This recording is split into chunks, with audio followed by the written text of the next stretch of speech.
In today's episode, we're going to draw back the curtain and explore the main reasons why most people choose to live with regret. The choice is frequently made either consciously or subconsciously to favor someone else's dream instead of your own. Today, I want to help you understand this dynamic and explore some practical steps you can take to integrate your dream into your professional life right now. It's easier than you think to regret-proof your journey. That's all coming up next right here on Stop Doubting Your Dream. Stay tuned. If you have a deep-rooted dream you long to pursue but feel held back by self-doubt, the possibility of failure, and the relentless demands of everyday life, you're in the right place. I'm your host, Jeff Meyer, and I know that taking the leap of faith to make your dream a reality and overcome the seeds of doubt planted by those who say it's too risky can feel overwhelming and discouraging sometimes, and cause you to question whether or not your dream is worth pursuing at all. But the truth is, it doesn't have to be an either-or choice. It's possible to pursue your dream without risking your stability or security in the process. And each week on the show, I'm going to show you and give you practical action steps you need to turn your dream into a viable source of income so you can live without regret, reshape your future, and create the meaningful change you want to see in the world, all without leaving your day job. So if you're someone who's ready to stop doubting your dream and start living it, let's dive in.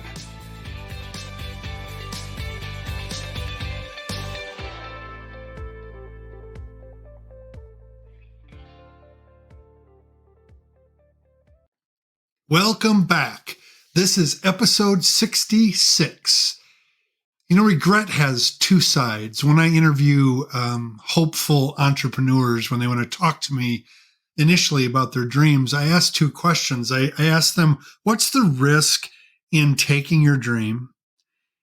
And usually people have a quick answer to that. They've thought that out very clearly. It's stuff they've already wrestled with. And then I flip the table a little bit and I ask the question, what's the risk if you don't pursue this? And it's usually met with a little bit of silence, some deep introspection, and then a lot of emotion. Why the emotion to that one? Because regret is a brutal taskmaster. So we can regret when actions we've taken in the past, we wanted it to be different and it's not different. We can't go back and change it. We can also regret not taking action. I would say that it is a common thing today, and probably has been in every generation, to live with regret. So many people are living with regret. They're choosing every single day to stay where they're at, even though their heart yearns for something different. In every area of life, it's common to live with regret. A quick search for quotes on regret, and you'll come up with some doozies like these. Listen to these quotes on regret. Regret is the haunting melody of the dreams we never dared to chase. How about this one? In the shadow of regret, the echoes of what if grow louder with each passing day. Regret is the cost of trading your true calling for the applause of others. Ooh. And this one, living with regret is like carrying a weightless anchor that sinks your spirit. Regret is the silent storm that rages within, eroding the shores of missed opportunities. The agony of regret is a bitter reminder of the paths we didn't take and the dreams we left behind. Or how about this one? Regret is a mirror that reflects the ghosts of the chances we were too afraid to seize. Living with regret is walking backward into the future, forever fixated on the roads not taken. Oh, is that true? And regret is the bridge we build from missed moments to the land of if only. When I think about my own story and in preparation for this episode, the times when I have chosen to stay put and later regretted it, where I decided to maybe play it safe instead of taking a risk and then later regretted it because I was really being led to take action. One of those times in my life was, and you've heard me talk about it before, the time when I took a sabbatical, and from that risk-taking venture, which I took because I probably wouldn't be doing any of this if I hadn't.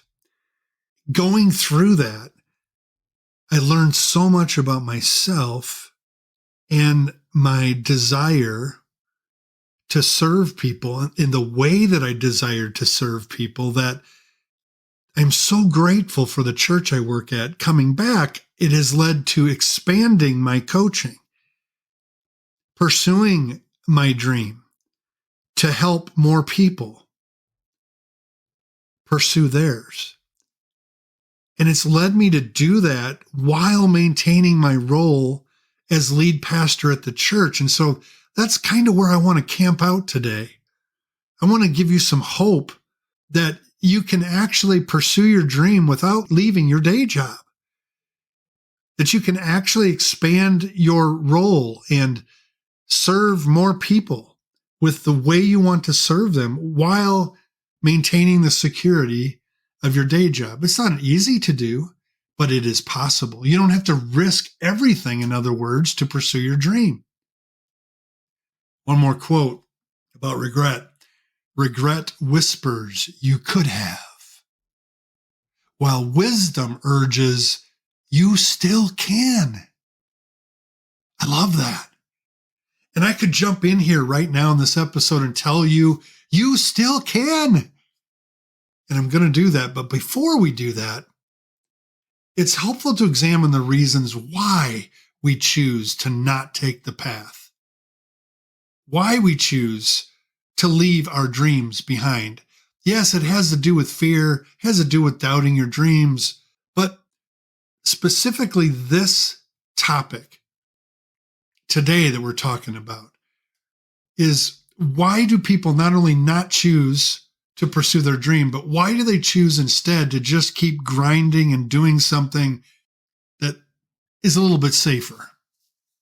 I think having a greater awareness of the underlying rationale for making the choice we make to live with regret can actually increase our understanding of those moments when we're making that choice and make us more prepared in those moments to consider another choice. Okay.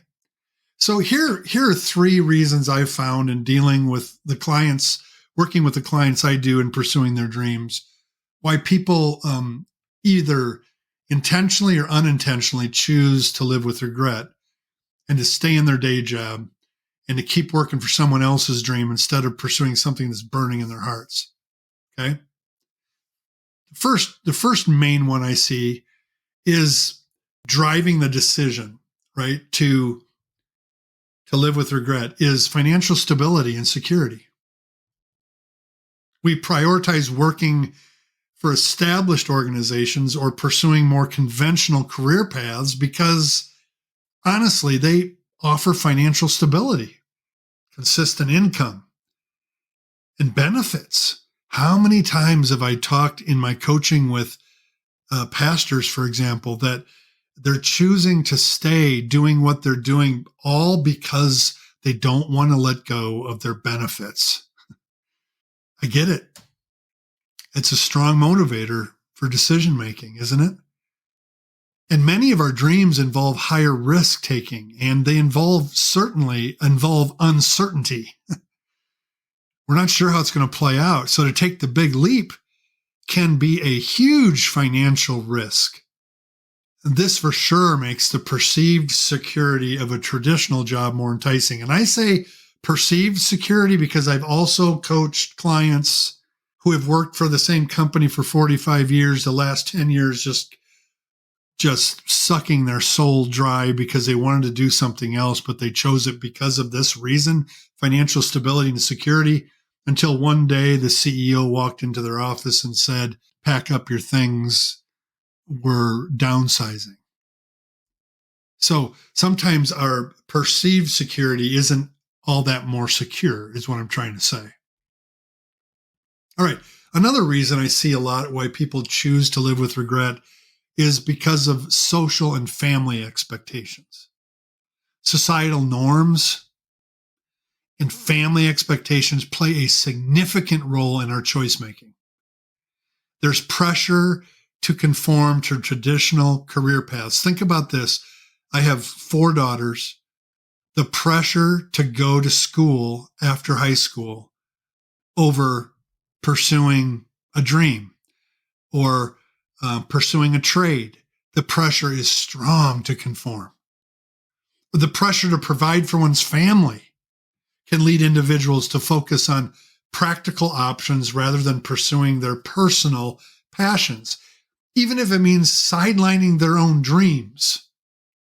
And then in marriages, or if we're making a decision with another person that we're living with, partners don't always agree on what decision to make. And as a result, it can be more expedient to settle, to get along, than to take a risky step.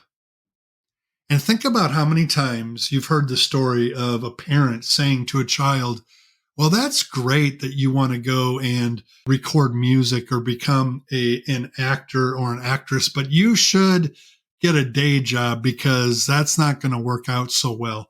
And so we have this tendency to coach each other into choosing practical options rather than pursuing personal passions.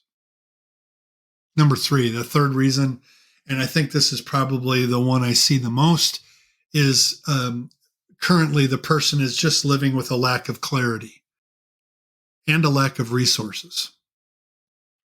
So pursuing your dream, as you've heard me talk about so many times, requires a clear vision. If we're going to survive the difficult entrepreneurial journey, we've got to be really, really clear. It's got to be so blindingly clear that we cannot not pursue it.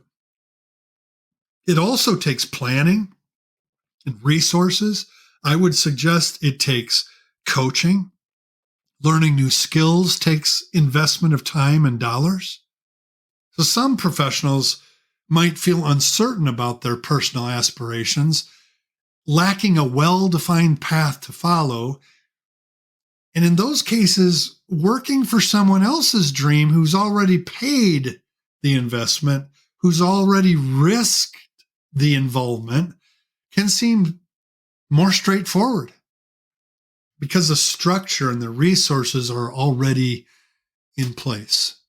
So maybe you're there. Maybe financial stability and security, social and family expectations, and a lack of clarity and resources is keeping you choosing to live with regret. None of these 3 reasons are inherently negative, right? It's okay to want to be and need to be financially stable and secure. It's a blessing. To have societal norms and family expectations of people that care for us, that's not inherently negative. Being in a place of lack of clarity and not having resources, that's just maybe where it's at for you. So I'm not saying that working and staying in your day job is necessarily a negative thing. Where this gets interesting is, what is your soul yearning for?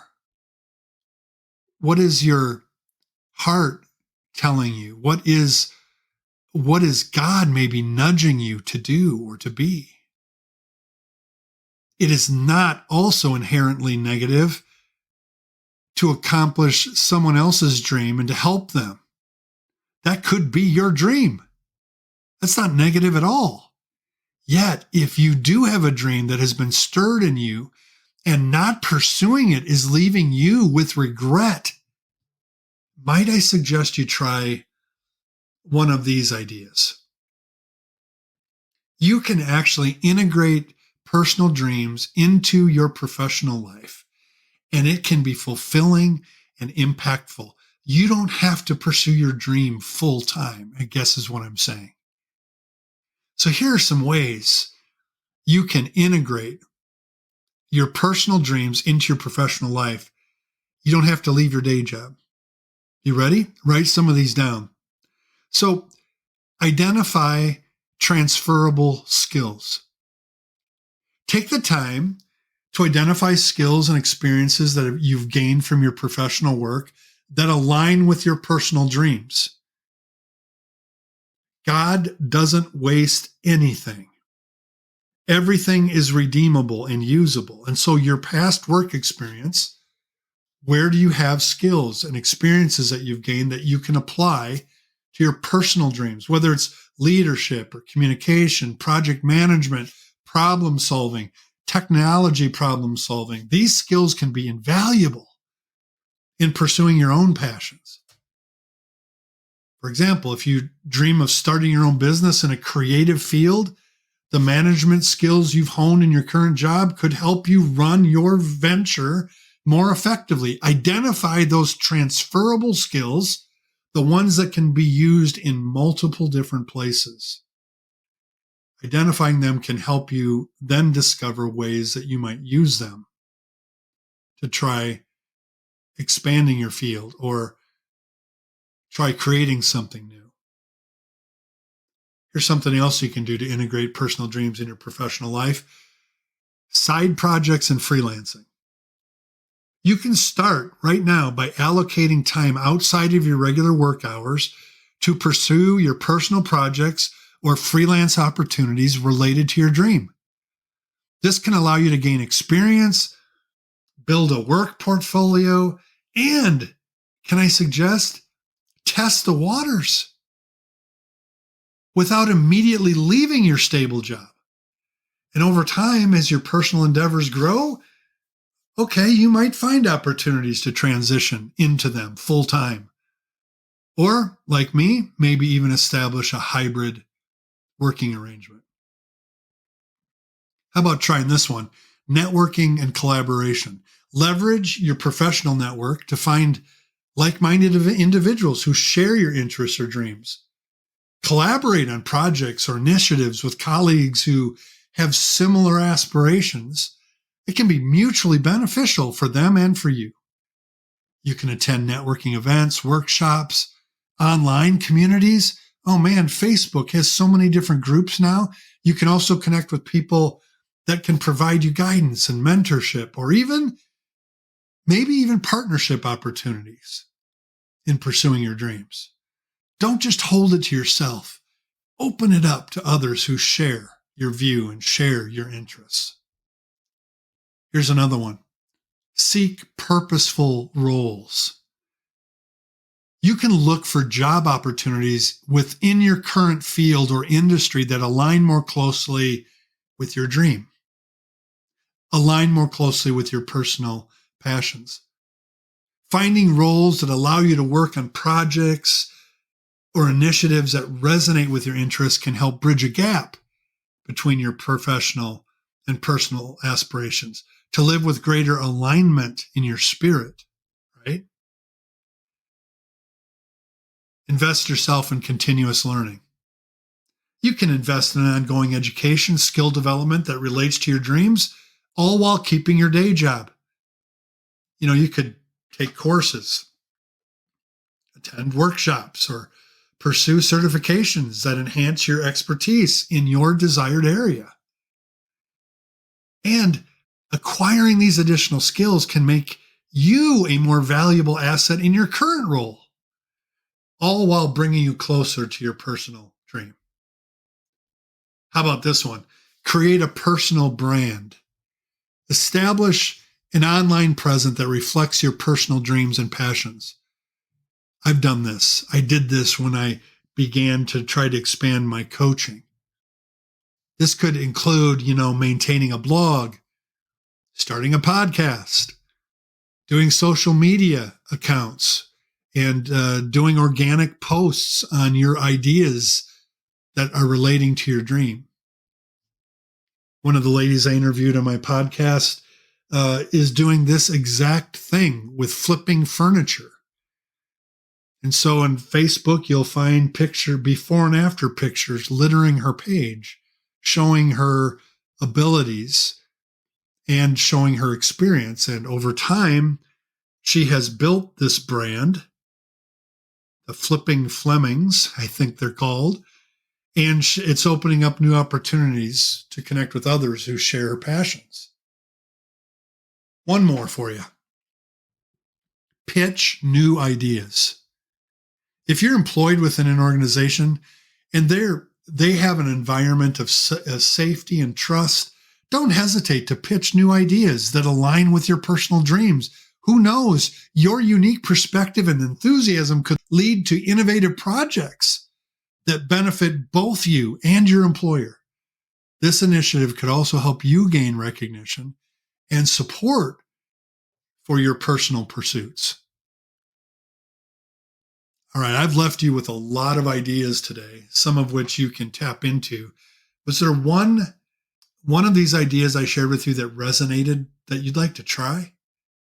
Maybe before next week's session, you could venture out and take the first step of applying that idea in your current role. Remember, you are in control of your life. You get to call the shots. You are not helpless and you are not stuck. There are ways to pursue your dream without leaving the security of your current role. So let's lean into that this week and choose to not live with regret. Let's give it a try and see how it works. All right. Thank you on this Labor Day weekend so much for joining me in another episode of Stop Doubting Your Dream. If you want to connect with me and discuss this or any other topic with me, if you want to share with me which idea resonated with you and what action steps you're going to take, make sure to head to the show notes and learn how to get in touch with me and share your insights with me. I love to engage with you and see how the show is benefiting you. If you like the show today, could I ask you to share this episode with a friend? Invite them to listen to it with you and have some discussion about it. Next week on the show, we're going to explore how we should approach a dream that seems to be difficult to monetize. And I'm going to share with you how you can fully embrace that dream that you think is not monetizable and how you might still be able to monetize it if you want to, so that you can stop doubting that your dream is significant. Join me back here next week. And until then, the journey towards your dream begins today. Take action with a simple step.